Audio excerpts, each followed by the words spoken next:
মানহীন সরকারি এবং বেসরকারি মেডিকেল কলেজগুলো ইমিডিয়েটলি বন্ধ করে দেওয়া। স্টুডেন্টটা কোথায় যাবে?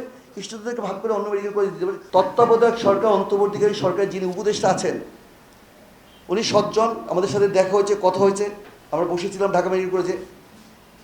কিন্তু ম্যাডাম তো তার চিকিৎসার জন্য সিঙ্গাপুরে না গেলেও পারতেন। এটা একটা বিপ্লবী সরকার, তাকে সেই চেতনা নিয়েই তো কাজ করতে হবে নাকি? কী কারণে উনি সিঙ্গাপুর গেছেন? ঢাকা মেডিকেল কলেজে চিকিৎসা হয় না? ঢাকা সিএমএইচে চিকিৎসা হচ্ছে না? আপনি এখানে চিকিৎসা করাতেন। এই এক্সাম্পল যতক্ষণে আমাদের নেতৃবৃন্দ প্রদর্শন করতে না পারবেন, আপনি সাধারণ মানুষকে কী বলবেন?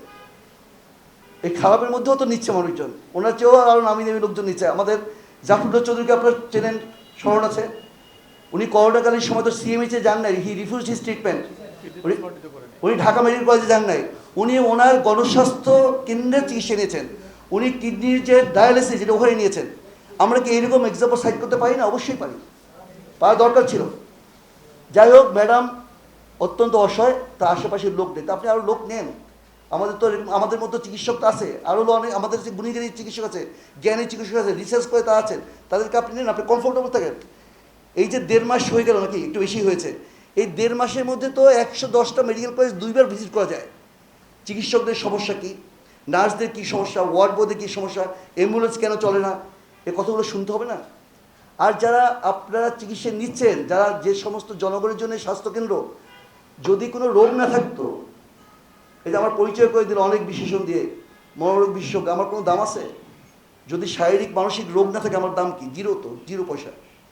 কাজে যাদেরকে আমরা চিকিৎসা দেবো তাদের কথাগুলো শুনতে হবে না? তাদের অভিযোগ কি আছে? কোনো হাসপাতালে এরকম ব্যবস্থা যে অভিযোগ শোনার মতো নাই তো। আবার ডাক্তাররাও কিন্তু আবার মার খাচ্ছে। ঢাকা মেডিকেল কলেজে খেয়েছে, কক্সবাজারে মারতে মারতে রাস্তায় নিয়ে গেছে, ওই ছেলেকে আমি গিয়ে আইসিইউতে দেখে আসছি। এখানে নানা কিসিমের সমন্বয়হীনতা রয়েছে, এবং মেইন দায়িত্বটা আসবে আমাদের চিকিৎসকদের উপরে। কেন আমরা এখানে ড্রাইভিং সিট আছি, হাসপাতালের পরিচালকও আমরা, মেডিকেল কলেজের প্রিন্সিপালও আমরা, স্বাস্থ্য মহাপরিচালকও আমরা। কিছুদিন আগে যিনি শেখ হাসিনার ছিলেন, সেন স্যার, উনিও চিকিৎসক ছিলেন। কাজে আমাদের মেইন দায়িত্বটা আমাদের। আমরা যখন একটা রাজনৈতিক দলের কর্মী বাহিনী হয়ে যাব, হেলমেট বাহিনী হয়ে যাব, তখন তো আমাদের কাছ থেকে জনগণ কিছু আশা করতে পারবে না।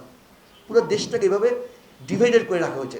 কাজে আমি যে প্রাইমারি, সেকেন্ডারি, টার্সিয়ারি কথা বললাম, এগুলোকে চিকিৎসা পাওয়ার জন্য আপনার সেরকম লোকবল তৈরি করতে হবে।